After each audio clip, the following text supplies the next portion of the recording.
khi lâu mò tu chính tên dòng hoa bên hồng bia u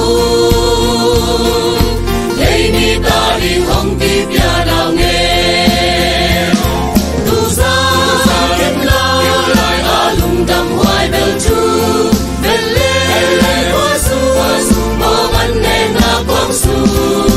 hồng cung đi khát si dây su nào nghe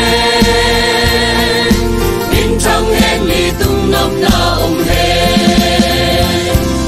không đi lo mò tu nín nằm sung mun na ôm mò hồng cung dây su nào nghe xoang hoa mi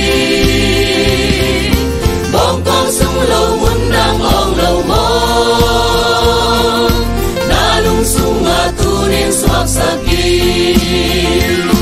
tu ra kiếm lại a lung đầm hoài bel chu bel lê hoa su mong anh nên na quang su hồng cung đi khát si dây su nào nghe min trăng hen li tung nằm na ôm hen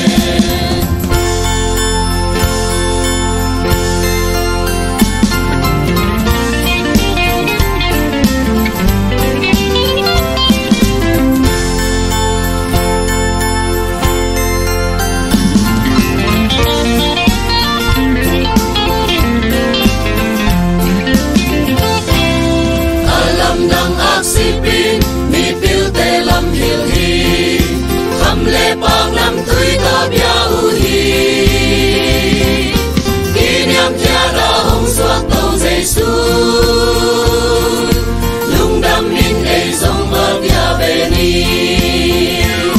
tu ra kim lai a lung đam hoài bel chu bel lê hoa su bong anh nên na quang su hồng cung đi khát si dây su nào nghe min trăng hen li tung nằm na ôm hen tu ra kiếm lại a lung đầm hoài bel chu bel lê hoa su bong anh nên na quang su hồng cung đi khát si dây su nào nghe